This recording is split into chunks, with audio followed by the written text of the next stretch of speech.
Welcome, everyone, to episode 3 of the Gulf.spec podcast. We've made it to 3 episodes, which means hopefully by the end of it, we'll have 15 listeners. Or it'll have been listened to 15 times. Well, Um, we can bring the listeners on as guests because then there's no one to listen to them if they're already guests. I'm your host, Mo, and Anwar is with me as always. And what we did is we were running out of ideas, so we decided we should just start bringing our guests on. It Or was sorry, our listeners on. And if you don't know him, this is Assyl Yacine, who is huge in the UAE car community and the car community at large, actually. So there's a good chance you'll have heard of him, and he has been a big supporter of our podcast. And before we get into why specifically we've brought Assyl on today, other than we ran out of ideas, was Assyl, why don't you tell us a little bit about yourself? Who are you? Where did you come from? I'm everyone's third favorite Algerian car YouTuber. I drive and sell other people's cars, and I have a passion for post-war European classic sports cars. And I've been in the collector car trade industry for just over a decade, and I represent a few companies here in the GCC, the Gulf states. And Mr. Assyl, if you don't mind coming a bit closer, I think you were much louder before. I feel like now we've started recording, the energy's gone. We need some of that real. Everyone knows you. After that introduction that Mo gave, I got so shy. Yeah. Yeah, literally, we can see on the recording. We can see the wavelength, and Assyl just went, "Oh, actually, someone's taking me seriously." And you are a serious man. Actually, I think what's interesting about Assyl is he's one of the most giving people. Hmm? What's interesting about Assyl is that he's wearing the same shirt as you. I didn't want to mention. I want to just see if we can continue and just leave it as the elephant in the room. But yeah, I just plug Spectrum, which is like another friend, car friends. who's going to discuss Without, something? Anyway, Mm. we'll have Great to talk to event, you yeah. later I mean, as well. But, What I kind wanted of to add as like well was that the really interesting thing I've always thought about Assyl, and I've met Assyl through the classic car world, and we've tried to work together. I've tried to con you into doing business with the agencies that me and Mo are at, and you made the wise decision. together, if you remember, we went in with the PowerPoint presentation of Assyl. Please spend your money with us. But what is interesting, I think, about Assyl is you have been one of the biggest introducers of the classic world to me, and some experience that I've managed to have through you as well of classic cars. I think basically all of the interesting classic cars I've driven almost have been through an interaction I've had with either basically you or Freddie. And that for me feels like something I've always valued from you, Assyl, that you are more than just me and Mo to a certain degree of armchair enthusiasts, let's call it, or maybe business people. You are a person who's experienced a lot of these, as you said, post-war collector cars, and have a very finely tuned opinion on them. And I think, Mo, do you want to introduce the first topic, or shall I? Because I don't want to keep babbling. I think one of the things is, Assyl, you said you represent a couple of companies here in the Middle East. One of them is Kalmar. Is that the correct pronunciation? Yeah. And I think that's particularly interesting because what we want to talk about today is the resto-modding space in general. Resto-mods or modernism, or even beyond that, because I think the line gets a little fuzzy sometimes. Sometimes it's modern recreations of previous cars, not necessarily resto-mods. But I think this is part of a larger movement. And I've been sitting there watching videos on YouTube about resto-mods for the last week because I frankly don't know as much about them as you and Anwar will. But I think this is part of this entire. We're seeing this movement overall. It's not just cars. This is your soda cans. This is your shoes, fashion trends. This is pretty much everywhere you can look. The people are reaching back. They're getting nostalgic, and this is partly I guess a product of some of the uncertain times that we live in right now. They're reaching for comfort to a certain extent. Anwar, I think you were putting your hand up. what we're talking about, as I think, like, if I could put it in a sentence, is the rise of retro, and especially with cars.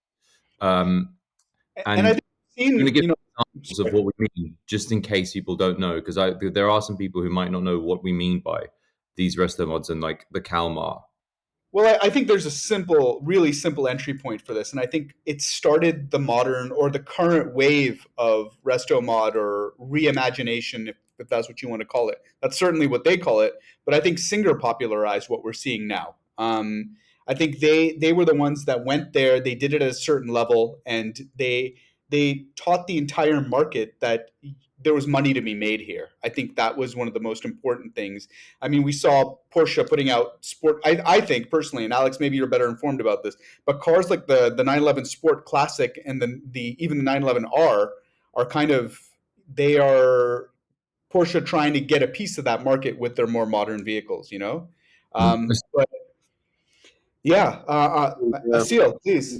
I mean, Singer, like you said, were by no means the first, but they definitely popularized it. You had Yeah. companies, and you still have companies like Mechatronic, for example, who Restomod W111 Mercedes and Pagodas as well by horseshoeing or shoehorning an AMG V8 from the 90s into them. They've been doing that for a while longer, some Jag companies as well. Well, even older than that, like, I recall that when you had I was briefly in high school. I was into muscle cars and hot rodding a lot. I picked up the magazines and I'd see like converted Chevy Nomads and 69 Camaros, all numbers matching, of course, But then there was also a big resto mod part of that, and I feel like that was really big in the American car scene for a long time. But I think it's Singer that put it elevated it to where it is now, or at least popularized that version of it, where you've got. I mean, let's get right into it. I mean, the quail is happening now. It happened a couple days ago. Sorry, and we just everything was a resto mod, everything. And I think this is where I want to take the show a little bit, and Anwar, I think you'll agree, is that this is what is happening with the automotive industry right now. This is the automotive industry right now, is that everything is going, like, whether you're looking in the mainstream, and you look at something like the Renault 5 electric, or you look at something like Gordon Murray basically remaking the McLaren F1 in a way with the S1. There's so much, and I understand those are not strictly resto mods, but Retro cars, I feel like, yeah, yeah, retro is the trend. And I wanted to interject just about a good case study, and maybe, like you said, the jumping off point. There was more than one car that Gordon Murray showed off, right? He had two cars yeah. right beside each other. One a more modern look, and one a very clear aping or tribute to the GTR LM. And what's interesting is and I think we all live in the same social media bubble. Everyone was talking about only one car, and the second car, and I think it's a stunning car. The front, the back, had almost no attention on it. Lexus had a different concept car to show that no one could care less. All of the energy, as you're saying, and I think you made a good point of saying it's not just in cars, but maybe it links to a larger point at the moment we get into it, is in looking back and not looking forward. And the interesting thing with having Assyl on here is I think you may have a unique opportunity to inform both of us and the other three listeners who aren't you and everyone else, what the feeling behind the companies who made these cars is, and the customers who decide to buy this instead of a modern car. So I think, again, like, sorry if it's okay, Mo, I think we've been blabbering quite a while. I'd like to hear from those two perspectives of talking to the makers of the cars and the buyers of those cars, how they feel about it. Well, there's a lot to dissect there as well. To touch on most points, to go back on Singer. Yes, they popularized it, but also they were the first ones to do these resto mods with such an incredible attention to detail. So they knew what sold, because your average Singer client is probably obsessed with watches and loves attention to detail and little things that click and feel nice in the same way T50 buttons do, right? I'd also argue that American hot rodding was probably the first resto modding. I think that's safe to say. You're taking a 32 Ford or whatever, and you're putting a 351 Cleveland in it, V8 in it. So to Anwar's question of the motive behind the companies, I mean, the motive behind the companies is simple. They're car guys and they want to make some money, right? And they find a gap in the market. One could argue that the Porsche Resto-mod world is oversaturated. Um, um, what I love about Kalmar Porsche, which is a Danish company which bases their backdates on 993s, is the attention to detail in terms of the engineering, the technology. The first brake caliper I saw in my life that was beautiful was done by them. So you got elements of this attention to detail that Singer has introduced to the market, but then also the engineering behind them and reliability behind them is insane. The motive behind buying Restomods, my clientele, I sold a Restomod in July actually, which will be ready in 20 months. But it's because, well, I don't want to be stranded on the the side of the road with my dodgy, weird 1970s fuel injected Mercedes that's very finicky, that even the Mercedes dealer over here can't really work on or maintain. I want something that starts every time, remote lock. When you open the door, much exactly like a modern car, the window creeps down by half a centimeter before the door opens. And so it's that usability. I mean, there's one of the showrooms I worked at previously. We had a mechatronic, the Mhm. Mercedes Pagoda that I was mentioning to you, and we had it registered, and that was my go-to car for events because I knew it wasn't going to give any problems. It is a classic, but it's an absolute joy to drive, and I mean an absolute joy to drive, and that's why these companies charge a premium, is because there's one chap over here in Dubai who has tried to make his own sort of resto mod Mercedes, um, and hats off to him. He's done it. I haven't driven the car. Great guy as well, but it doesn't look right, and it looks like it's been played with. You can tell the bigger wheels to accommodate larger discs or whatever. Um, One dark horse of the resto mod industry is Thornley Killam, the guys in the UK, who were made famous, I think, by Henry Catchpole on YouTube for the Lancia Aurelia that they did. And Oh, the muscle car one with the low roof. Yeah. exactly, and I have no idea what you guys are talking about. a client of I'll mine has just find it, Mo. While you're talking, Assyl, and just tell everyone else, Mo, I'll find it to and send it to you. Yep. a client of mine has bought 3 cars from them. He can't help it because the quality of workmanship, the attention to detail that takes place, the thousands of hours in creating these aluminium bodies. I mean, they've also done an XK120. They're doing Porsche 356s, and they've just taken on. Probably can't say this, but there's 7 people listening. I think it's fine. They're also working on doing a mini Resto mod as well, a Mini Cooper, which they haven't announced yet. So I really shouldn't have said that. If I could then ask you a question, because you mentioned something interesting. You said at the beginning that the good thing you've experienced and other people have experienced is that you get to have a classic car shape with none of the headaches that can come with owning a classic car. But there's almost 2 different ways that you would end up in that space of you either don't want a classic car and have to deal with some of the headaches, or you don't want a new car as well. Because in many ways, these used to be as expensive as new cars, but now, as Mo mentioned, all those different cars, they are much more expensive. A Resto Mod Porsche, if you get it for 250, I'm talking euros now. You're probably doing okay. Singers get 1 million, and Porsche will sell you a brand new car, which to many, for many eyes, is exactly the same shape as the one that was made 20, 30 years ago. But somebody's decided they do not want the current 911, for example, and they do not want the one from the 70s that hasn't been, not even restored, but just as an original. They want this thing. So there are 2 decisions, or like there's 2 no's you have to kind of think about to end up in that space. What's your experience with people? Do they see it that way, or is it really mostly, in your experience, people who just want a classic car with none of the drawbacks? Yeah, I definitely say the latter. I mean, despite the fact that that I represent a Resto mod company here in the GCC, the Resto mod market has become ridiculous. I posted a spoof video on it on YouTube. Um, Yeah.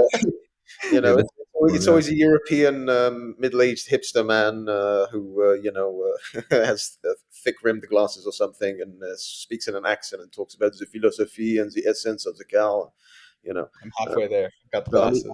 I mean, Anwar and I a few years ago we had some fun in a 2.7 RS 1973 that we took out. Now, and you drove it as well, right?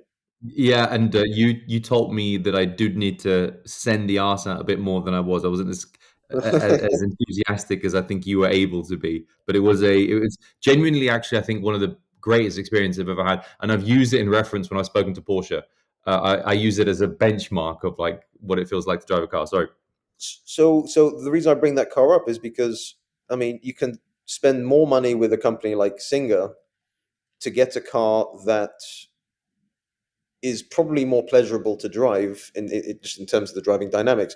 But you know, it's not the real thing. It's a strange. It's almost like a strange AI pornographic version of what the real thing is, and they're so much more expensive. So you know that brand that does the Diablo, the Eccentrica. I mean, I've driven a couple of later Diablos, and they're wonderful. So just pay up for a well sorted car and service it instead of spending double the money on the Resto-mod. It's interesting that you said that because I watched the Top Gear's review of the Eccentrica yesterday, and I forgot the journalist's name. He's one of the more popular Top Gear guys. I forgot his name, but he was comparing it. He kept comparing it to the early Diablo, right? And he's just like, "Oh, I love early Diablos, and this is so much better, even as a development car." And I'm like, "Yeah, but the Diablo, by the time it went out of production, was a whole different animal. It was, by then it had some amount of input from Audi in it, access to money, some Yeah. headlights from Nissan, for better or for worse. So it was a different car at that point, and I think yeah, those are the ones.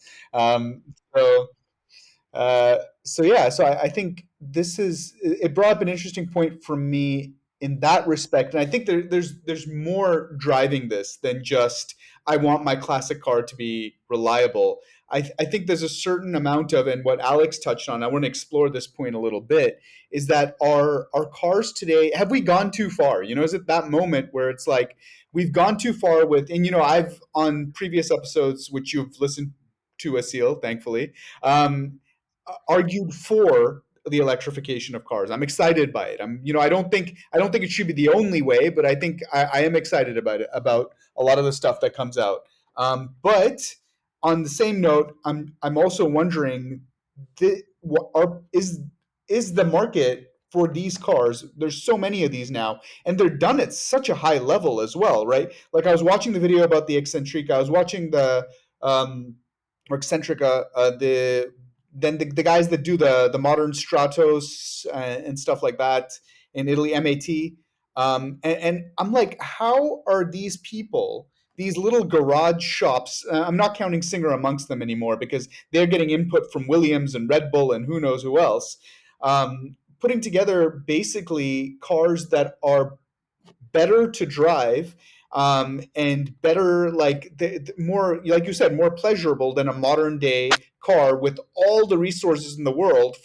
And let's not like downplay the fact that Porsche is still trying to make cars for the enthusiast for the most part. The Corvette division within Chevrolet is doing the same thing. They're trying.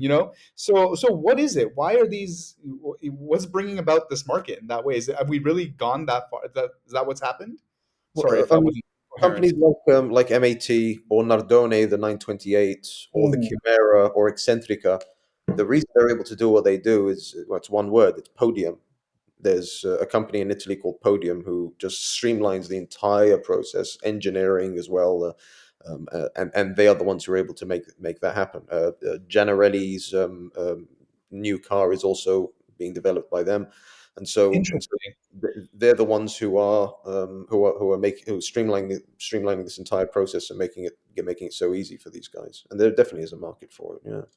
What I want to add as well was looking at it from the other perspective. Um, as a larger OEM, well, it's let's put it this way: it's very easy.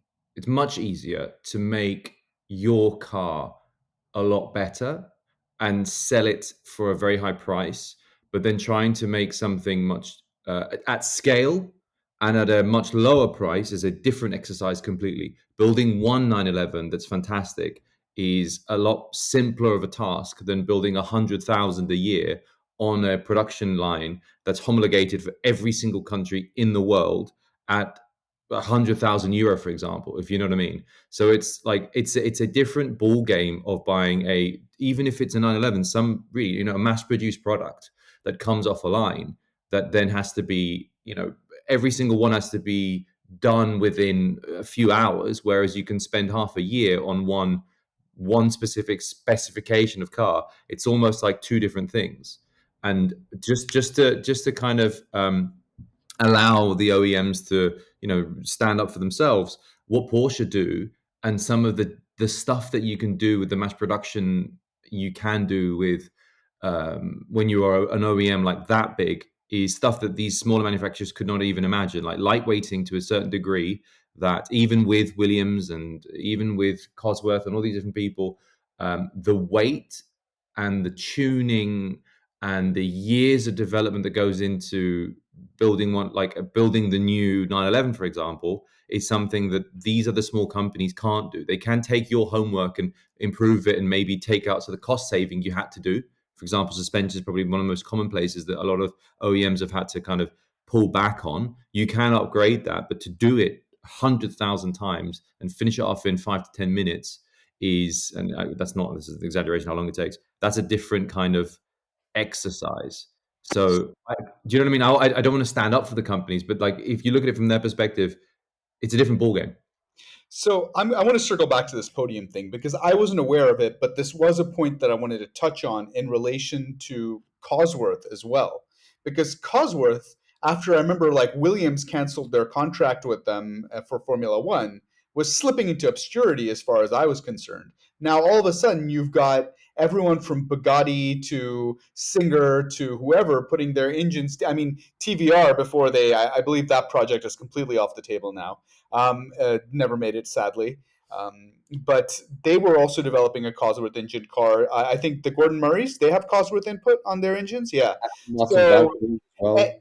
yeah, and this is the thing, right? Like, why are the Chinese so good with consumer electronics, right? The entire world. It's not because they have particularly good or strong. They do, for the record, consumer electronics brands themselves. But what they have done is they've built capacity, rentable capacity, so they no longer have to own any of these production processes. Anybody, if I want to make a watch tomorrow, if I want to make a high-end watch, and look up where the French brand Baltic makes their watches. There's a French micro brand. I think Catchpole wears one as well. They wear. It's called Baltic. Got a lot of good reviews and stuff like that. They're not made in France. They're not made in Switzerland. They're made in Hong Kong, I believe. But what the Chinese have done, and then they get the movements get calibrated. They use, like many watchmakers, they bring in external movements and then calibrate them in France, and that becomes their, thing. But and the designs are theirs, of course. But what China is offering consumer electronics and increasingly automotive as well is production scale and the capability to do so. Pakistan and Portugal, for example, do the same thing with clothing. There's a lot of white labeled clothing that gets made over there at a very high standard because of this. And I think this is what Podium has started doing, Cosworth has started doing. And it's interesting that Lotus missed the boat on this because I felt like they might have been one of the OGs of doing this. Is that I guess a lot of these micro brands, I mean, if you look at it, Singer, Kalmar. I don't know what Kalmar does from a production perspective, but like MAT, all these guys are out. They're able to become profitable because they don't have to build these competencies in house anymore. They can now outsource them to. They can rent that capacity, and that is kind of the future of. That's the future of consumer electronics. Is the current of consumer electronics. I mean, Foxconn builds your iPhones, right? So, or your Samsungs, whatever you want. Foxconn's going to build cars as well. So this is it. It's production. It's production capacity and technical know-how for rent at scale. So anybody can get into the game. The barriers for entry are much lower. I do not need to set up a multi-million dollar or multi-billion dollar production facility to compete with Toyota to build my car now. I mean, no. What I wanted to actually add, Mo, was that I'm not sure if I disagree as much as like maybe this isn't something that's new, but maybe this is something we started to notice. Because if I'm looking back at one of the original '90s supercars, or two of them, TWR was a bespoke little shop that kind of designed the XJ220 and the XJR15. And I'm trying to check now. I think the company is called RML, who've also engineered for OEMs that system. So maybe it's more like in the past, the only companies that could get access to this Hmm. ability to use a small shop, like BMW did with their M1, M1, not one M1, using Lamborghini, who at the time was almost like a micro engineering company to build their car. I think what's interesting maybe is that scale of a larger company going to a smaller company was something you could only do in the past. But what's interesting now is you've got almost like middle level brands or companies who are going to these smaller engineering places, like you said, like Lotus, and they're doing it themselves. Whereas the Anyone's big going to O, Lotus, but hmm? I don't know if anyone's going to Lotus. Do they even exist anymore? Well, Um, Lotus Engineering, yeah, was kind of what they did. You even said it, like the Vanquish at some point. The Vanquish was developed by Lotus Engineering, and because Aston Martin. Wild. I only found that out last week. That the Which was Vanquish, the original the Vanquish, is basically just a giant Lotus. really the early 2000s Vanquish was developed by Lotus. Yeah, Aston didn't have the capacity for it. I found this out recently. I think I shared it in the group chat with Alex and Aranwar, and No yeah. wonder Well, it I was. mean, Well, you Lola, known. if you've driven a lot of different carbon fiber cars, racing cars or road cars, you will be very likely sitting in a car that was developed by Lola. Lola, obviously, very famous for the racing cars, but I think maybe the larger point is that um, many cars you think are made by one person aren't made by one person, but made by subcontractors. And I think what's interesting now is that those subcontractors are becoming brands themselves. You know what I mean? Like, yeah. Okay. I think we had we had a very cynical discussion, you and I, about influencers a while back, right? And we were talking about everyone is trying to attain influence so they can all start selling hoodies on Instagram, right?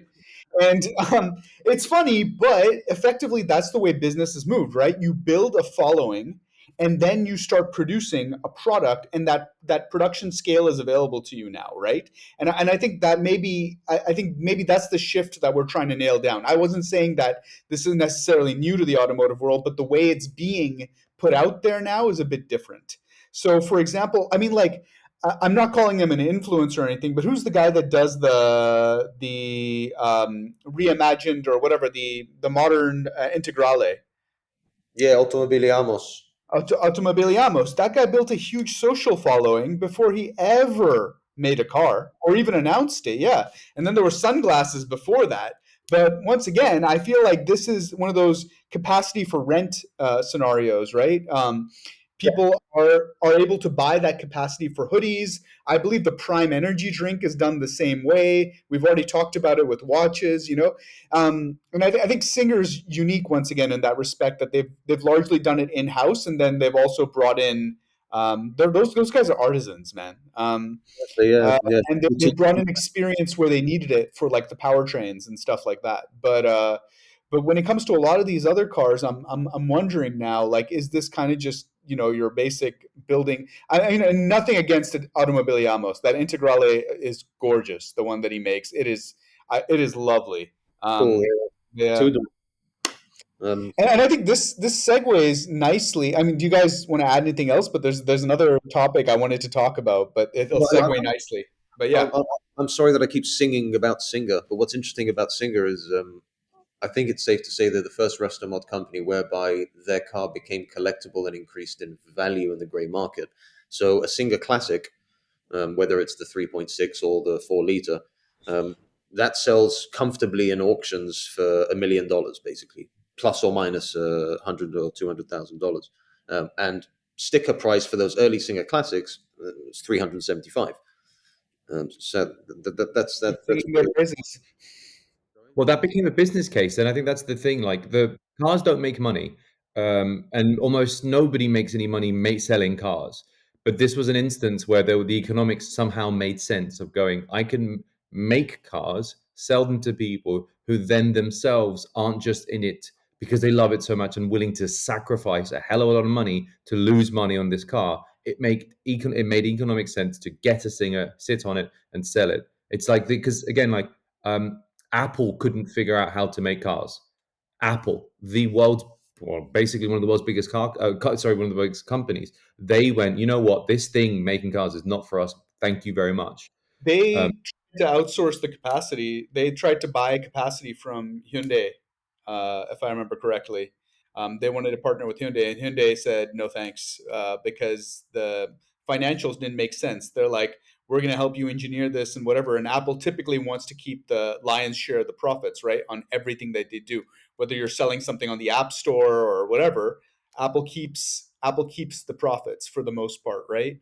You get a small chunk of that. And that's the way they were trying to operate with Hyundai. Hyundai wasn't interested. I think they tried something. I think Nissan wanted to get in the door because Nissan will take anything at this point. But I don't think that panned out. What's interesting though, and I think Dyson, same thing happened at Dyson, right? But Dyson was trying to do it all in house. What's interesting though is that Sony seems to have made it across the line with this. We're going to see a production car from Sony very soon. you mean Um, Honda? well, you have that's the thing. You can't build that capacity from scratch, right? You're ultimately going to be taking capacity from someone. I think it's just one of those industries where a lot of this, all this expertise, all this stuff, like, I mean, you want a Formula One team, it's going to be based in the UK for the most part. That's where all the engineering talent is. You want to build a supercar, a lot of your know-how is going to come from Supercar Valley. Hence, that's where Podium is based. Which makes a lot of, or MAT or whoever else you want to work with, right? Like Brembo, the company that I'm a GCC agent for, Giamaro, yeah. yeah, that's in Motor Valley as well, right? And that's everything in Italy. It's not like yeah, Pagani. Zonda's a great car. It's one of the greatest cars I've ever driven. They're phenomenal. But it's a German engine. But what's different about Giamaro is it's all done in house. It's all in Motor Valley as well. Although the engine is built by a company around not far from Milan. But What what is that basically engine, by the way, Assyl? What shape and what specification is that? Because I This is think my that's where to go. So before we get into that, I want to bring this whole. I was jumping the gun a little bit. Let's bring this resto mod thing full circle. Asil, what are the general?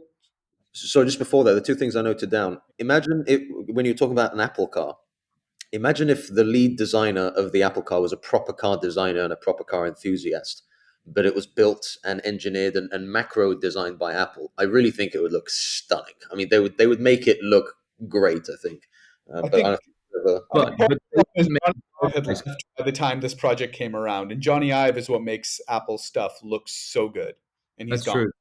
But Apple don't like Apple, I wouldn't think would make a car for car people. They would make an appliance. That's what they do. They make appliances. And I think what's really interesting with all the examples that you've worked with, Asil and Mo's mentioned, is that these people are either people who've worked in the industry or are massive enthusiasts and then decided that they can make a better product than the OEMs can make themselves. And like you said, with the, sorry, Asil, like you said, with the price of a Singer, the market's decided that they're absolutely right. And one point I wanted to add for you, just because I know you deal with both of them. Um, the thing that these OEMs are noticing, these big car companies, is that they need to get into this game, and there are so many more modern, like you said, versions of them. The ST, the Ferrari SP one, two, three. The SP3 just sold the limited edition one, special one, auction, blah blah blah, for charity, 25 million for a resto car. Now they're talking about what that manual F40 that they're going to bring back. Isn't it very interesting that yeah, they see where the money is, yeah. especially Ferrari being a private company now? The Ferrari's in the business of making money. Company. You public. I yeah, but what I wanted to like push you towards telling us more about is you've experienced more modern supercars and these resto mod cars, and I think the market's decided one of them is more valuable than the other. How do you feel about that move? What's your kind of feeling about I this think. transition? I Yeah, think on the one hand you have cars that you experience, and on the other hand you have cars that you kind of pose in, for lack of a better word. Um, I feel like when you buy when one of these collectors buys a resto mod, they're usually buying it for themselves. And I think oftentimes when someone's buying a modern hypercar, they're kind of buying it for other people, right? That's and I think the three of us are on the same page, whereby we don't buy cars for other people. We buy them to experience them. The right road, the right day, the right mood, the right weather. Sometimes the right company as well. Um, uh, like we were saying earlier, we're done what on the 2.7 RS, right? It's making those memorable experiences. I first met you guys with an XJ220 and a Jaguar F Type R, right? That's where we first met.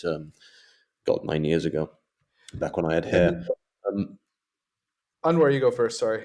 No, because I want to see to finish because I have a question about the GCC about this specifically, but please continue, Azil.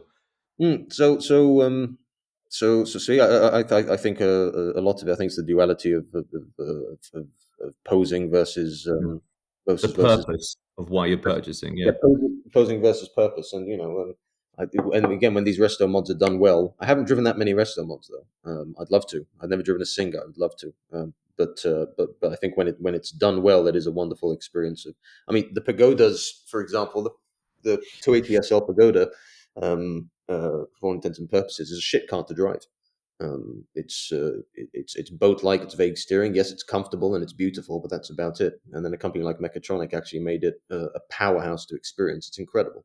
It's absolutely incredible. I remember a client came over in one of the previous showrooms I worked at where we had a Mechatronic, and we spent an entire day driving a few different cars. He's a modern supercar collector in Abu Dhabi, and I took him out in everything so he could experience these different cars. So we had the Ferrari Daytona 964 RS, NSX, 2 liter 911 from 1965, and we ended the day with the Mechatronic. He said the NSX is the best gearbox he's ever driven, and he owns an F40, which is actually a good gearbox in the F40. But then the Mechatronic is like, yeah, this is more for when I'm older, or this is a car for my dad, kind of thing. It's a Um, car for me. Um, but I think what's interest. Sorry, go ahead, Anwar. Yeah, I wanted to hold that question, and because the podcast is called Gulf Spec, and the Gulf has become one of the most popular destinations for these cars, and I think that Jaguar XJ220 experience kind of is a good example of it. I don't think that they're the best places to own these kinds of cars because the roads, not the infrastructure, the roads are like smooth, they're great, but they aren't, I'd say, the most interesting. And coming back to this market of like showing off versus driving, it is very funny how popular these things are in a space I don't believe is conducive to enjoying them very often. And I'm going to speak for you now, Mo. We've had so many years of conversations about owning different cars, sports cars for you, and you just turn around and say, it might not be for me because of the roads aren't that good here. So how is it that we've got so many buyers of these kinds of cars in a space that just might not be the right one for them? well, that's And that. I want like before you answer that, Asil, I want to go a little more macro level here, right? Like we are Gulf Spec, and I want to. Are there any, in general? Okay, yes. Why do we have so many buyers? But what are some of the general trends you're seeing with this type of customer, with these types of cars, in terms of sales or in terms of demand that maybe perhaps you could speak to? Well, first of all, you guys are assuming that there is a market for XJ220s in the region. Yes, there is, but they're very hard cars to move. So that XJ220 that we experienced and had a good gale time in sold to Monaco. It was sold for export. The other problem with owning cars like this, to touch on the beginning of what Anwar said, it's not only that the roads are relatively boring. You have to drive 2 hours out of Dubai, for example, just to have some fun roads. It's also the maintenance. Where are you going to maintain an XJ220 in Dubai? We sent it to, or we spoke to Jaguar, Al Tayr, and then about a few hours later, I received a phone call from Don Law, the legendary XJ220 guy in the UK, and he said, "Is that your XJ220 that Jaguar called me about?" I was like, "Yes." So they end up going to Don, and that's just an XJ220. Now, if you have a Di Tommaso Mangusta, where the hell are you going to take it? I mean, there may be two workshops in the region that I would trust with it. So because this country and this region to a certain extent as well is so young, it hasn't had the time to create an ecosystem of specialist workshops. It's the ownership of these cars that's a pain. I have clients who fly or ship their cars to Europe to be maintained and then bring them back over here. It's changing. It's getting better. We have some world-class service centers over here. 911 RSR are a Porsche specialist here in Dubai. They're incredible, world-class. Tensai tuning, where I took my R32 GTR back in the day. Incredible, world class place. But the things, those are specialty places. So, right, you have an air cooled or older Porsche, right? You take it to there. You have one of, they don't touch Honda's Tensai tuning for some reason, but you have one of the big Japanese manufacturers. It's not a Honda. You send it to Tensai. But other than that, if you have, What about Ferrari 250? Like one of, because in the region there are people who have some of the most incredible collections. They live in the region because they're from the region. But what do you do with? That's a good point. Like, yeah, it's actually a very good point because people think about owning the thing, but they don't think about the complete ownership if of you like have a Lamborghini use and 50 GT maintenance. and you send a Lamborghini 50 GT to the Lamborghini service center in Dubai, forget about it. But if you send a Ferrari 250 to the service center in Dubai, it will actually probably go okay, because they're going to be talking back and forth so much with the factory, just to get it right. Um, so I think you'll be okay there. I mean, carb tuning is a whole other question, but they're going to be back and forthing with the factory a lot. So I think you're kind of okay. But again, with a Lamborghini, a classic Lamborghini, or a classic BMW, you think the BMW service center here don't know how to work on an M1, maybe not even a 1M. So I mean, I had a friend back in the day there where I'm not going to take the name of the GCC service center, but could not work on his Cooper S. And he was stuck on their service contract. And the second it was over, he took it to a specialist. Mini And he, Cooper, huh? the Mini Cooper. The Mini Cooper S, the same generation you owned. I had a friend with one that was maintaining it at a I Yeah. will regional service center, Yeah. and um, it went very poorly. He was constantly there with issues, and when his service contract ended and he decided to try somewhere else, like a specialist, a BMW specialist, he found out that there were certain things that were just gone unchecked or undone or whatever, and it was just such poor quality service. And he's not like, he's a busy dude. He wasn't gonna like get involved in the nitty gritty of it. But yeah, so yeah, that's that. But yeah, I guess back to it. Okay, so are we seeing these retro mods, these modern remakes? Are we seeing this as like a growth area here? Is there an increased demand all of a sudden for them in this region with this type of car buyer? Or are they still veering more towards the more conventional supercars or anything like what's I'd say the latter. I think that we're still going to need some time before these become more popular over here, right? I mean, if you live in California, many of these brands sell cars over there, parts of Europe as well. But it's slow. I mean, I know of only one Automobiliamos in the region, the oh, there Delta. is one. Yeah, yeah, yeah. It's like a very dark blue or black. Mhm. And the same guy owns that Stratos Resto-mod and the Chimera as well There's all of them here. in the region. Oh, jeez. Yeah, yeah. Okay. But I mean, obviously, collectors like this, they fly their cars around depending on where they are, right, to use them. But he's a minority, right? Okay. The Saudi client of mine who's a good Thorny Kellam customer, he's also a minority. Because the thing is, yeah, you have many billionaires over here, or people who are worth nine figures, but how many of them actually have the sort of taste and car knowledge to pursue something like this? So most of these collectors and hypercar supercar drivers, if they're sitting in the room with the three of us, they won't be able to keep up, right? Because we're proper car nerds, and if we had many zeros in our bank account, we would be buying this cool shit. I don't think we'd be going for a Rolls Royce Cullinan. And I think Was oh, sorry.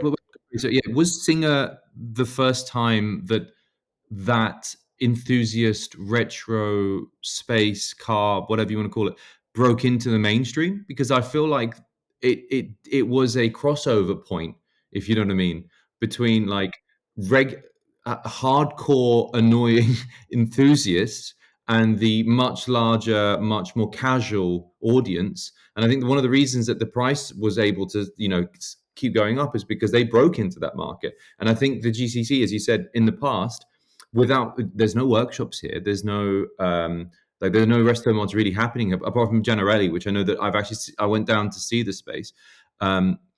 This market has been a much more traditional supercar market for its entire history. But you are doing good business in the UAE, selling collector cars and some resto mod cars as well. And I think that's what Mo was trying to get. You want to get to, right? You want to ask a question like, is there the, or you mentioned earlier, is there a market for these things now here? I think, There is yeah. growing. It still has some space to grow for sure. It's in its early days. It's in its infancy. And you do think that this is going to continue growing, or are we seeing it peak? Because, Alex called it an extinction level event with the EVs coming on. I So, mean, I don't think it's if it is a bubble, it's a bubble that still hasn't reached its maximum size yet. okay. Will it burst? Is it a fad thing?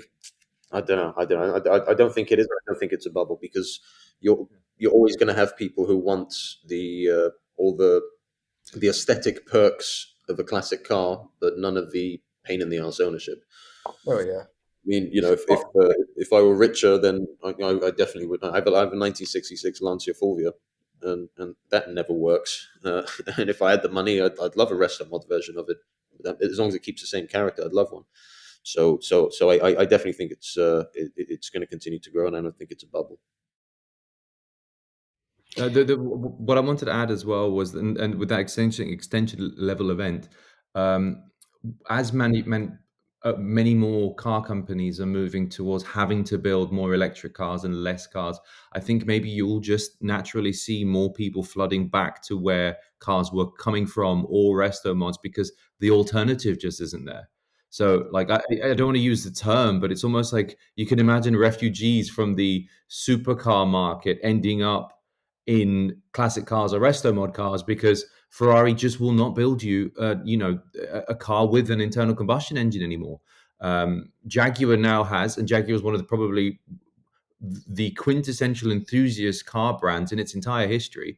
They have now said we will no longer build anything that's not an electric car. So maybe we'll actually just see people moving there because there's nowhere. I know they've decided to change that. Yeah. Uh, No, not about that. Jaguar, even while they were saying that, would still build you a a brand new E-Type for XYZ millions of dollars. Yeah, but That's a yeah, special order thing you can do with them. JLR Classic. Yeah. Yeah. So I think, yeah, but to your point, yes, it was them reaching back, right? It is the quote unquote refugee from the supercar market going towards a brand new classic car instead. Yeah, because Um, eventually they get bored of driving at 370 kilometers an hour on highways around the world. You know, they we're Gumball's seeing lost its charm. sorry. but Porsche cannot make like I'll speak from stuff I've read. Porsche can no longer continue to make the GT3 that they would like to make. The 992.2 GT3 has extra particulate filters in its exhaust pipe, and it's actually had to reduce its power and torque just to maintain it being normally aspirated and a manual. They can no longer build the cars they want to, so they may have to resort to just offering Resto-mod. Have you seen that 993 Speedster that they released, that yellow one? The Sonderwunsch car. That's something I feel like and when you speak to the people there, they would love to continue making those kinds of cars. They simply cannot. They are being extinguished, rightly or wrongly, just for, we do need to do something about the climate. But this is a consequence of it. And the people at those car companies, they're not luxury enthusiasts. The people who work at Porsche, Ferrari, Lamborghini, they're not, luxury brand enthusiasts. That's bollocks. What they are is car enthusiasts, and they would like to continue making cool cars. They're just being restrained. And I, I think there's multiple ways to cool cars, and I think it'll take some adjustment. But I mean, I think the GTS was the first step of them. The current GTS was the first step of them trying to figure it out a different way than usual, right? I wouldn't have thought of that. It is technically a hybrid, but it is not at the same time. It's it's I technology, drove by the way. 4 months ago. Right? It's incredible. It is absolutely Yeah. incredible. Have you been in one? The new Yeah, hybrid GTS. yeah. The 992.2 GTS. I drove one 4 or 5 months ago. It's amazing, and it just reminds you that no, Porsche are an engineering company who just happen to build cars on the side. It's like that's how it feels. They are unbelievably smart, and you kind of think about it, and you go, okay, are we moving away from from a real connection with the automobile, with all of this advancement and everything. But then you look back at, again, to bring up the 2.7 RS. For its time, it was very technologically advanced. A 1973 fuel-injected car with a fuel injection worked really well. The cylinder wall linings were a lot slipperier, for lack of a better word, the technology that they brought from the 917. So maybe back then it would have been seen as Two maybe back episodes in a row then. now. No, I made the same hand gesture as you, Assyl. It's very important when your cylinder. Was The cylinder wall uh, linings from the 917. Well, no, because it'd be like this. It's this, isn't it, Assyl? Because it's flat. So yeah, Yes. Hello. yeah. But my point being that maybe the 2.7 RS in its period was looked at as a car that's overly synthetic and too technologically advanced. But then here we are 50, 60 years later, and that car has character, has personality. Water cooled to air cooled. That was an extinction level event. Many people believe. What I love to do is check my own, not biases, my beliefs by going back in history and reading to see, like, is this new or is it always been that way? And what's really interesting, if you look back, we like to think of, this is just to bring it all the way back. We like to think this resto mod trend is something that needed a conversation. But as you both indicated, nostalgia has existed from time immemorial. The Renaissance was nostalgia for the Roman period, and in the 80s, the nostalgia was for 60s muscle cars. So maybe nothing really has changed. Maybe this is this is not the big trend we think it is. It's just these resto mods have always existed. Maybe the thing that is different now is this electric car transition. Maybe I think that might be an actual bit of a big difference. This isn't just moving into like cars that are no longer carbureted to fuel injected. This is cars that no longer have an engine. It's well, technically they still have propulsion at the end of the day, right? And you still drive them, which is something I really think is going to, like, the electric car will not kill driving enthusiasts. The thing that will kill us is the fact that cars may no longer be driven by us in the future. Autonomy, That's but I think in terms of retro cars, I think something that comes back to mind is remember the Volkswagen New Beetle and what that kicked off? yeah. There was the New Beetle, there was the Mini, there was the PT Cruiser, the Mustang, there was my favorite, the Ford Thunderbird, but all of these cars, other than the Thunderbird, were actually successful. The Mustang, the Cooper, even the PT Cruiser, hate on it all you will, but it was a massive success in those first few years. It was a good car. People forget that. I remember when the Mustang came out in 2005, it was just the coolest thing. And I think it was a big player in the retro movement, right? The Challenger came afterwards, etc. Yeah. But I remember first seeing the Mustang as a kid walking from PE at school, and me and my brother just saw this bright red Mustang outside the municipality in Abu Dhabi, 2005, with this older dude twirling the keys around, and we looked at it and just thought, this is the bee's knees, man. It's so cool, and I still think it is cool. And the V6 actually, I think, looked better at the front because it didn't have the extra lights there. And then when the GT500 came out, I mean, that was just so tasty. And I still want one of those with a 5.4 liter supercharged engine, the white with blue stripes, a great car.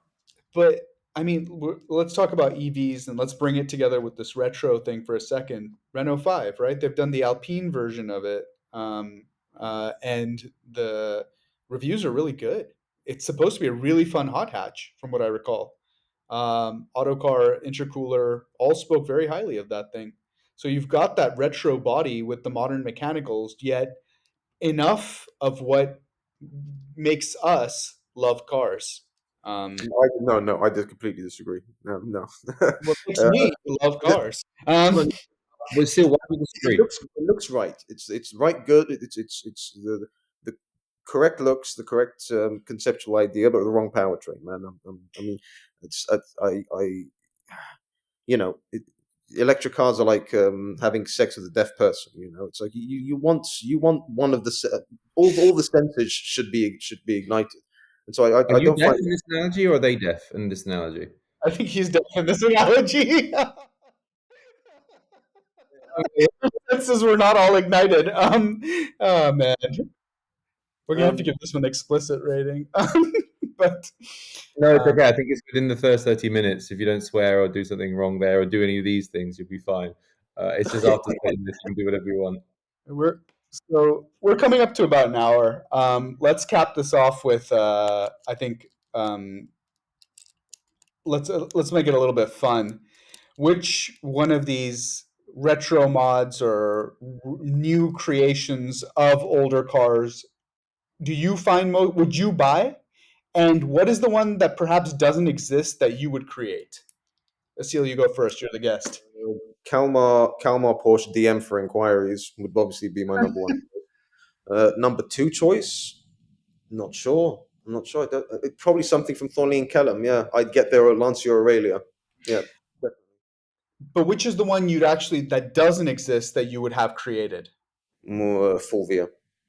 Ah, A Lancia Fulvia Resto-mod, done right, done tastefully, with the right bits of attention to detail, certain nods to the HF and bits and pieces like that. That would be very tasty because it's such Like a an lovely. Alphaholics Yeah, Lancia. Yeah. exactly. to do it. Exactly. They'd probably do a great job. What about you, Mo? Okay. So 15 minutes before I got on the podcast, found out about something called SM2, which is a company out in France that does resto mods of the Citroen SM, which is my all-time dream car. So that would be high on my list. I really, really, really like what Gunther Works is doing. I know Assyl and I have a mild disagreement on some of the stuff there, but I don't think I'd go all out with it. They can be a bit extreme. I'd want one that's a bit dialed back, but I like what, from an aesthetic perspective, they've done. And the 993 is another one of my all-time favorites. In terms of one that doesn't exist, I'd like to see someone do like maybe like somewhere like well, that's probably how much they cost. I don't know, but and I know Mazda has a program for the NA Miata where they will actually rebuild them for you or whatever. Mazda has an in-house restoration program for NA Miatas now, by the way. But I think it'd be nice to see, you know how like all the companies like the wooden picket mini and stuff like that. It'd be nice to see someone doing a like Luke's version of the NA Miata, right, where it's all screwed together, green over tan. Just a really, really, really nice MX-5 Miata. That would be nice. I would love Yeah, that. this Resto-modding of modern cars, I do find weird. I mean, I want to just add that. MX-5 came out in like Wait, wait, 19. wait, wait. Somebody this year just met, and I am really annoyed you met. You met Mr. Tavares himself, one of the biggest YouTubers in the world, and he's doing a resto mod of a McLaren P1. And my point with that is, I don't care. It's not my car. I'm really glad he's doing it and he's bringing it back to life. My point is it old enough to resto mod already? Isn't it really interesting? Would you put it in that bucket? And how do we feel about a car so new, almost getting that treatment? Do you know Well, what I mean? I would say what he's doing is a restaurant. I mean, he saved a dead car, and he's insane. He's nuts. He's a crazy maestro. It's unbelievable. But I think what I would say he's doing is MSO plus in a way. Yeah, I think that's more like Have you seen what he's doing with Frank Stephenson, the guy who designed yeah, it? yeah, Yeah, like that body work, that feels like the same ethos applied to what, like a 10-year-old car? yeah, yeah. It's awesome. I mean, you're saving a dead car, which is great. That's charity as far as I'm concerned. It's but what he's doing is absolutely insane, and the stuff he has in the works as well is absolutely bonkers. And proper car guy as well, proper car guy. Ed Bolian as well, proper enthusiast. Those. What's That's the interesting Guy is is a we were really having a conversation 30 Hmm? years ago, and we were talking about Is that the guy we're talking about? yeah, Thank you. great guy. Great guy. Actually, Freddie introduced me to him, and we had a Okay. chat on the phone. Proper enthusiast. If we were having a conversation 30 years ago and talking about an automotive influencer, it would be the car journalists, right? And I'd wager that most of them 30 years ago, the bigger ones, would probably not be very pleasant people in person. But what's interesting about all these big YouTubers I've met is that they're all just really nice guys and proper enthusiasts. And most of them are always willing to talk to strangers or fans and things like that. And it's an interesting new world of they're not car journalists, but they are the new car journalists in many ways. So I think I might disagree with you for one thing. And your point you made earlier, Mo, was an interesting with the Top Gear video. I think journalism is dead, and everything now just becomes fluff and PR. Like when you see these videos, and they like I watched the singer one now with Tom Ford, and I don't know him, and again he won't be listening, and I forget don't think he was, forget the name. I yeah, like yeah, him. obviously his name's Tom Ford. But my point is that like everything is good or great in these videos. I think now because everyone's a bit chummier, I think what we have seen is a death of critical analysis. And what's happened now is because we have only really consumed these things through the communication that's come from these influencers and still journalists, but but it is still slanted to make these cars look positive. And I feel like those old farts who might have been really annoying, the thing they would be, Journalist. yeah, but like those people would be critical, and they are not there to just simply, gloss or glaze, as the kids like to say. That These is new, why I'm here to tell everyone that the Grenadier is a stupid, stupid car, right? Because every journalist basically said it was stupid, but oh, I like it. No, fuck off, all of you. It's crap. nice, exactly. Like I know Well, this it's is okay. something Assyl has had feelings towards PC culture, and I know we don't want to get political. I think this is a really good example of like maybe we don't need to be nice to each other. Maybe sometimes being critical is a good thing. And I think if we love the car, like the car world, maybe being a little less nice to all of these resto. I bet you some of these things are complete like piles of dog shit, and nobody's brave enough because everything's become PR to say that these things, and maybe the original was better. And like, hey, these guys, okay, screw it, whatever. I'm not going to make some friends now. The Gunther Works flipped, and it was a terrible car. It could not survive a track at 700 horsepower. And in Laguna Seca, that thing flipped, and What it was? is. Where was this? This is Patrick Long, one of the most Really? famous. Oh, I just said I wanted. Yes. So, I all didn't. right, let's get into it now. At the end, no one's listening. Gunther Works is a very good example of, I think, a case of, hey, you know what? You're being stupid, and someone needs to tell you that. Because building a 700 horsepower car with absolutely no roll cage that flipped and nearly killed that man who was driving that car. And that man is not any man, that's Patrick Long driving that car. I think maybe we should stop being so nice to these things. And if we want the thing to continue, and I guarantee there's going to be a lot of people who only read the press and watched the videos from Top Gear that's all glowing and stuff. Bollocks to that. Maybe it's time that we like. I want to know critically. Hey, these guys put a lot of effort, and you know what? It's turned into shit. And I'm sorry, it is shit. Well, I I think reject my previous statement about wanting a Gunther. no, no, no, absolutely fine. And what and look, we're friends as well, and I will tell you for being stupid. It's awesome. No, no, no, absolutely fine. It looks good, but I think it's a good example of this resto thing is So a. Sorry, go ahead, Mo. So this is exactly what I was thinking. So the last week I've been watching all these videos. I've been watching all these guys pop up. Now, did we just get to the meat of the podcast in an hour and 3 minutes? But what's it called?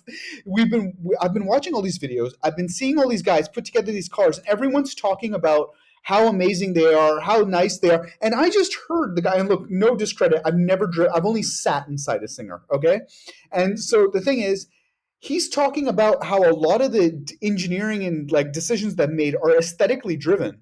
And I'm wondering, are these actually good cars to drive? Now the DLS, yes, probably, because that car has significant input from Williams, and is built in a completely different facility, and that's its entire shtick.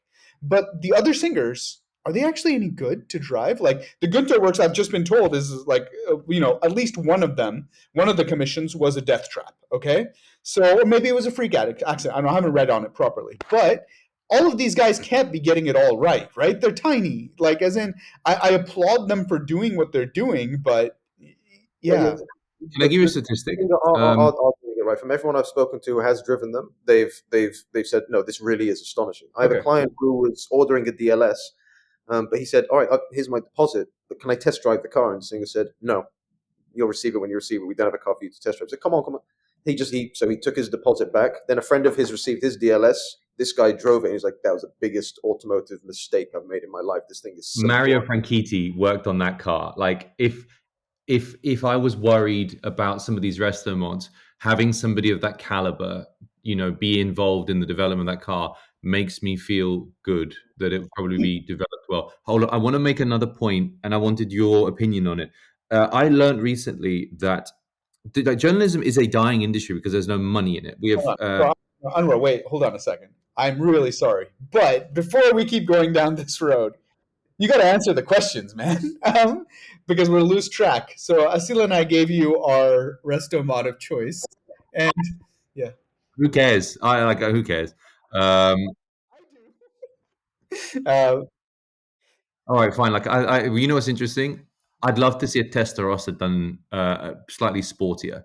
And I think the reason I like that idea is because I want to change the character of the car, and that's supposed to be something you're never meant to do with these Restomods. You're meant to amplify the European wanker that Assyl was talking about. He was like, "Oh, you need to find the spirit." It's French now. Finds the spirit of the car. No, fuck off.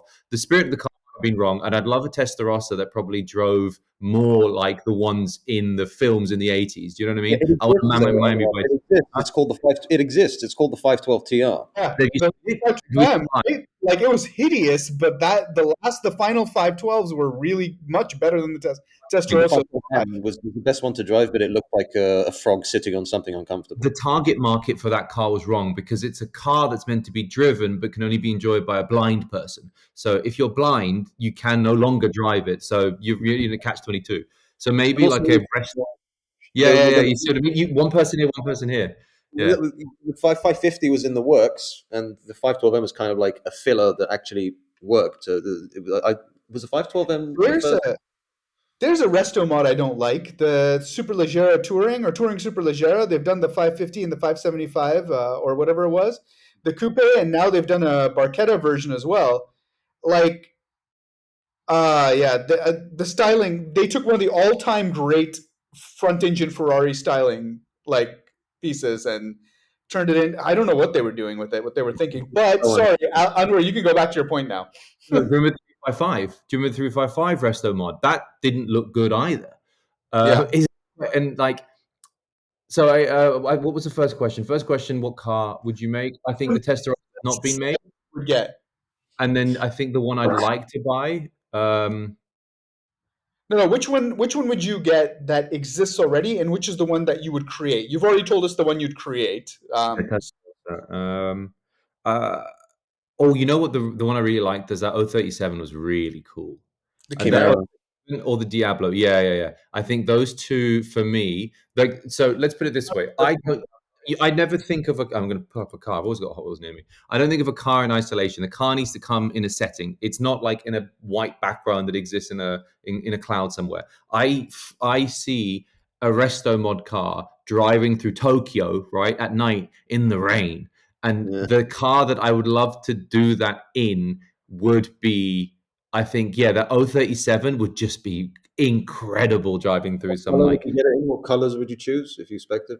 Me and Mo watched the same video together. That Italian company that did the 288 GTO. That, MAT. yeah, they did this like burgundy uh, Oof. with the bronze wheels was a move I wasn't expecting. And I hate color wankers. I really hate color wankers. I don't like my color. My car's red, and it's the shade of red that is red. All of these, I'm sorry, and again, I'm probably wrong, but it's meant to Alex. be. What I can't give a fuck about these different like people wankers are getting like obsessed about this. Is I like purple car. I like dark purple car. I like red car. So I think I would have dark red or purple but the dark red with the bronze and to piss people off, to live to offend, I would do a purple with like a darker gray, or my favorite spec, silver car. Would look at those wheels. Uh, Oh, that's cool. silver. Look Blue at wheel. that. But yeah, buying it to in respect to piss people off, it takes us back to buying cars for other people.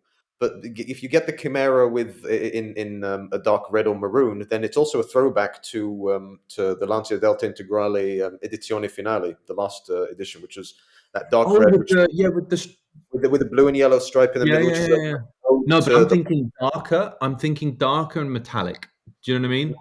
Like a uh, dark metallic with the bronze wheels. It's a move I never thought I'd see, and it's really cool.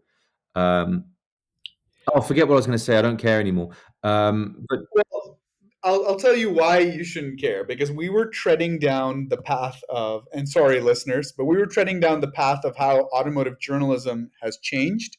oh, And I think, okay, I'll let you say your piece because I don't want to be a dick, but I think just as with Resto Mods, we got a seal on, we do know of quite a few automotive journalists, and I think we need to have at least one of them on to help talk about this when we yeah. do talk about it.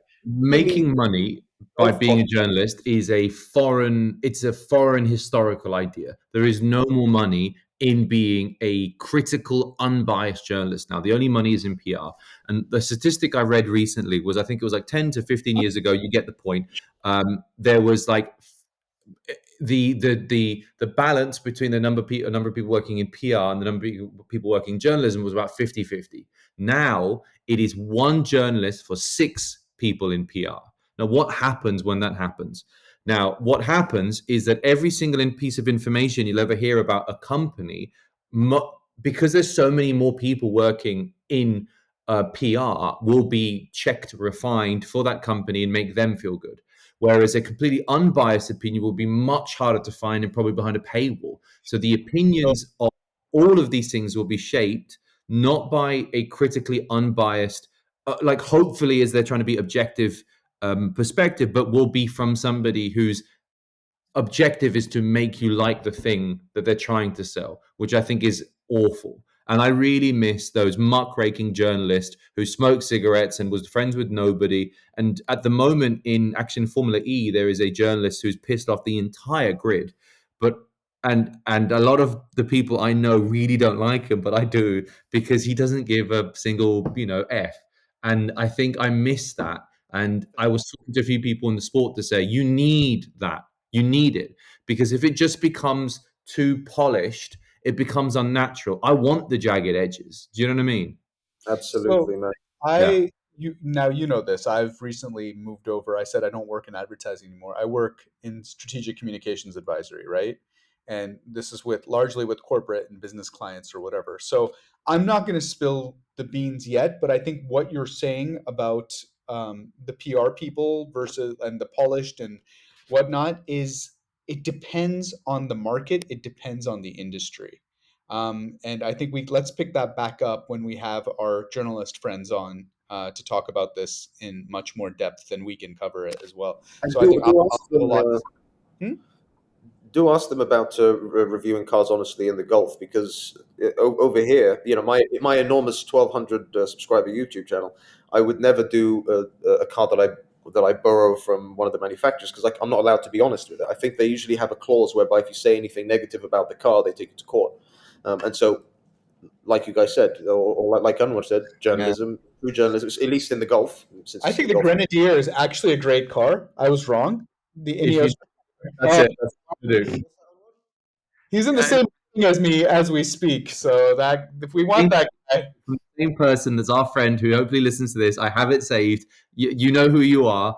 I'll send it to. No, actually, no. I need to check in with him. What was This that? is the article that got him nearly fired, got his boss fired, and got the newspaper in so much deep shit because he reviewed a car honestly. And it was like one of the first weeks here, and it's brilliant. and I just want to reiterate how much I love the Grenadier. The Ineos Grenadier is amazing. What a great car. Um, It's yeah. cool, Should we but bring this into land? your previous the Ineos Grenadier is cool, but it's stupid. And yesterday I was listening to your most recent podcast about playing Red Dead Redemption 2. I was on my way to Valentine to play some poker, and as soon as as soon as you said the Ineos Grenadier is a stupid car, it had me cracked up, because you're right. It doesn't make sense. It shouldn't really exist, but I'm glad it exists. And but it is cool. There's no denying that it's cool. The interior is cool. I haven't taken it off road, but I like the idea of the Grenadier. I want it to be cool. I want it to be a good car. I just don't think it is, and I think Got that's come through from mad. pretty anyone that matters. I got served a YouTube pre-roll ad for an Ineos Grenadier here, and do you know what the ad was for? Mo, you've gone on mute, but the ad was for that new limited edition one that's lifted with the portal axles. They're actually really trying to position themselves as a bit more of a even more expensive specialist resto mod. Because isn't that Ineos actually just a resto mod? Isn't it really just like literally there's a court case because it's meant to be a defender? It's like I guess no, the Twisted is a resto mod, right? This is more like An Or ode. simulation. the Stratos or the 288 GTO that we're talking about from actually even it goes even beyond that because those are still cars based on existing Ferrari platforms, right? Like I think the 288 Tribute is based on an F8 and the Stratos was on a 430, I think. Oh no, Yeah, no, yeah. Right. Yeah. The Grenadier is its own platform, so that's all new there. So I think the closest analogy for me would be the Gordon Murray T50. The T50 is really just the new McLaren F1 in the way that the Ineos is the only difference is the T50 is amazing and the Grenadier didn't get it right in my opinion. But yeah, yeah, they're odes. ODE. That's what they are. They're an ode to something yeah, in the Mm. past. homage. But that's what I mean by simulacra. It's a simulation of a thing that never really existed. That idea of the defender that people are married to is not a real car. It is a piece of crap that every Yeah. single person who owns them will say Also, it's a piece of crap. excellent car, Land Rover. Just want you to know. No, but yeah, no. Also, the whole. Oh, we're rambling now. You guys want to wrap this up? I can go for another hour, man. No problem at all. Let's wrap this up and let's let the other people who listen to this ask us the questions because I'm more than happy to discuss the article, but not on a recording because there's a lot of stuff and I'd like to hang out with you guys. Yes, I am send always very reticent to have a very long podcast because it prevents people from even starting it. Because if it's more than an hour, bollocks, I'm not going to start it. I've done that before, so maybe it's a good idea to wrap it up and say But yeah, thank you for time. Seal, thank you for being so generous with your time. And where can people find more about you in case they're looking for all the things that you do? Make Hmm? more videos. Why are you not making more videos, Cecile? I hate you. I really enjoyed them. You're very good, and now you're not making them, and you've annoyed me. Hey, it's hot over here, and they're expensive to make. But when the weather gets Mm. better, there's very exciting stuff in the works. Getting cars isn't a problem at all. It's more You can borrow my Mazda 6 anytime. Habibi, God bless. It was actually a great car. But no, people can find me at speedbird.cars on YouTube and Instagram. Um, my And brother named it. you are the agent in the Middle East for which brands again? So for Amalgam Collection, the Amalgam model cars, Hmm. Kalmar Porsche, the new Naran supercar. I represent Jan Lewin as well in the region. I'm his Middle East director, so it's a collector racing car dealer from Germany. Giamaro Automobili, I'm the agent for them, and I'm also on the steering committee of the Royal Bahrain Concours, which is organized by Thorough Events, who do the Hampton Court Concours. I do a lot of stuff. Yeah, you So And do. yeah, if redemption. you're watching free videos on YouTube, there's a high chance that you can afford a V12 supercar from Italy.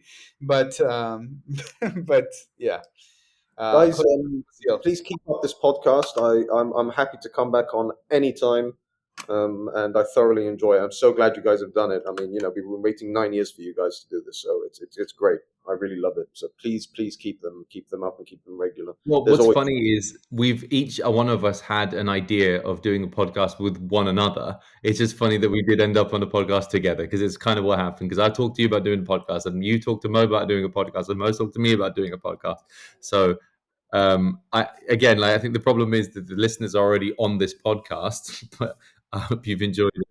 And do you want to sign us off, Mo? Yeah. So you can find us on Instagram at Gulf_spec_podcast. We will eventually post there, other than on the stories, but we are definitely looking at the messages as they come through, which no one's done anyway. We get most of our fan mail on our personal Instagrams or on WhatsApp so far. So it's still 5 of our friends listening. And I've forgotten our email address, which will tell you what will happen when you email it us. was We it might not was. check. I think I remember it was Gulf. underscore podcast underscore GCC at Gmail. Was that it? I think you're right. I think it was. Hold on. No, I'm going to tell you now. It is Gulf.specgcc at gmail.com. It was the only one available, by the way, because I made it, and I'm doing this. Very professional outfit. We know all our handles. Maybe we don't even know the passwords. Okay, hang up now before it hits 120, because if it's 120, it'll look longer than 119. Okay, bye. Thanks, guys.